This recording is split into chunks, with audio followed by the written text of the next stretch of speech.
Jeremy Vearey is a man who knows from some bitter personal experience about internal battles that plague the SAPS. Former Western Cape Detectives head, becoming a really readable author. And I'm delighted that Jeremy has agreed to share his thoughts with us this afternoon. Jeremy, good afternoon.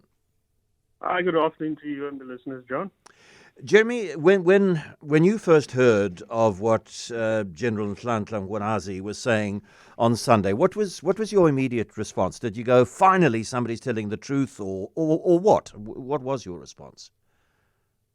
My immediate response was that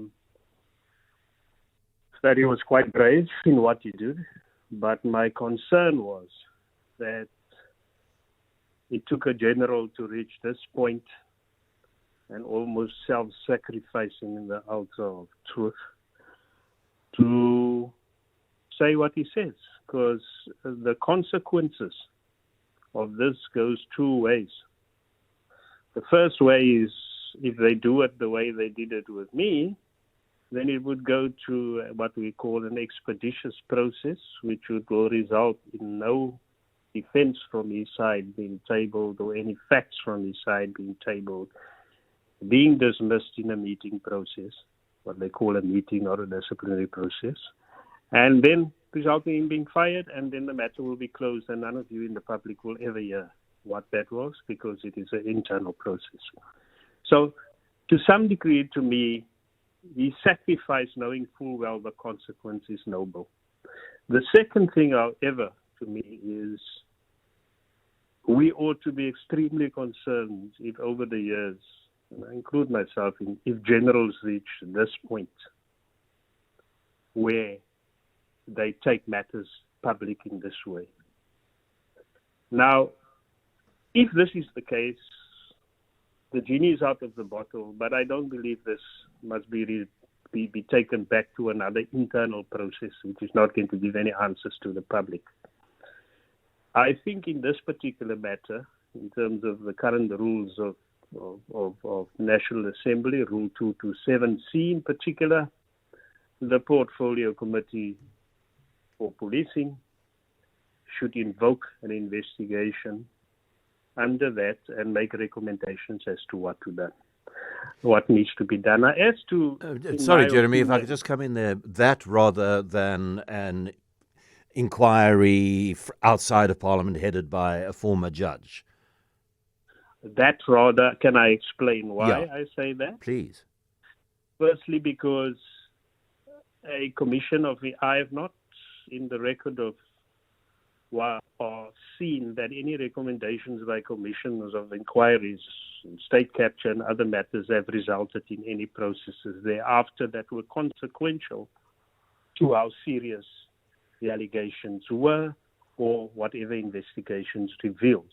But what I do know is that when in 2015, the Board of Commissioners of Police, all generals stepped out of line, as founded by the Portfolio Committee then, in terms of the then Rule 201 of the National Assembly, they were forced to publicly apologize. And what did they have to apologize for?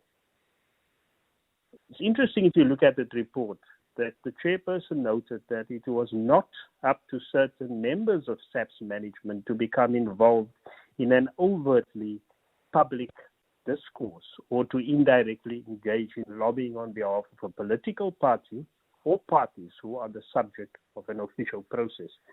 So if we look at what the chairperson of the Portfolio Committee back then said, then what was covered in the particular briefing and by the response of General Sibia and other parties makes the case to me, at least on face value, for a need for a 227 probe. Now, to me, what should be determined? I'm not putting credibility to conjecture, innuendo, and whatever person said. As a detective, those things are opinion, sometimes concluding too much on the basis of too little. But what is to me, particularly in that briefing of important, is the reference to what I would call material evidence. If there are documentation and electronic material or WhatsApps or whatever, these things need to be authenticated and tested.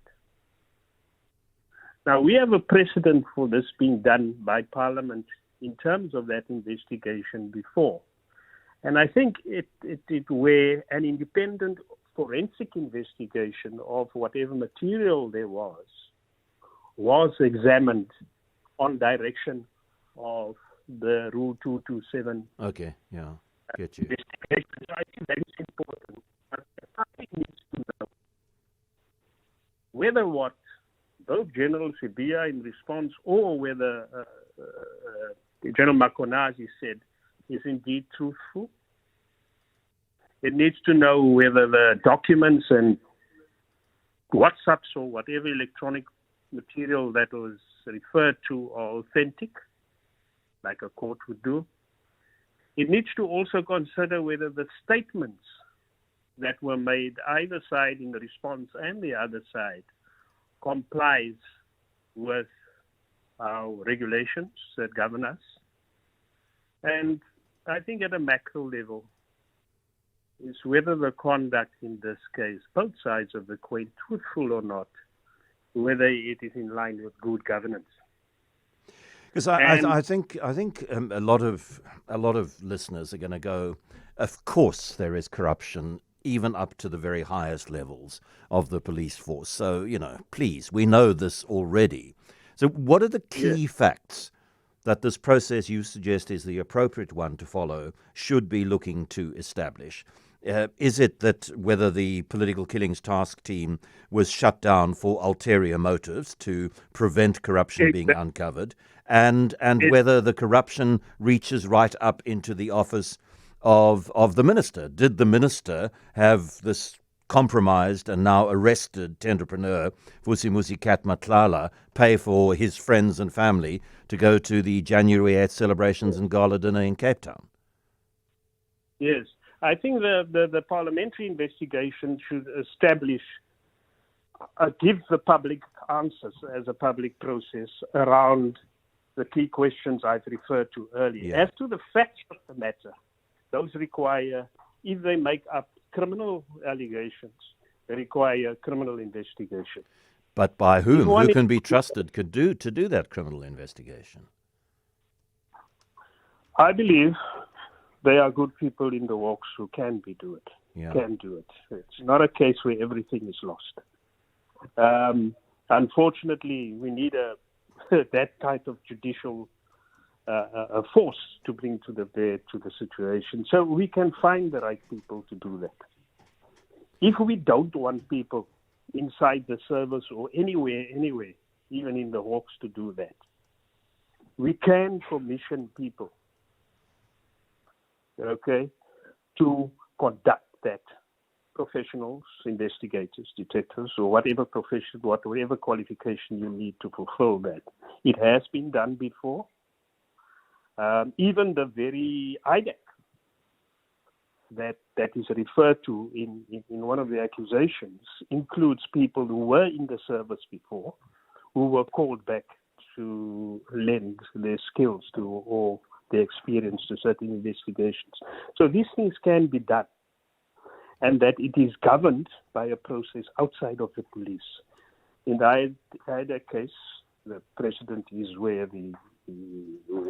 a person from the advocate from the NPA does it.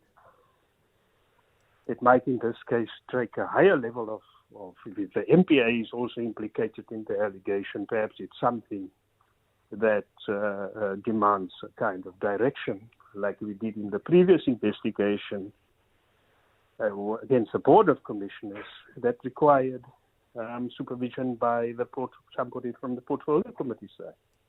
Jeremy Vearey, former Western Cape Detectives Head and Major General, thank you for sharing your perspective with us.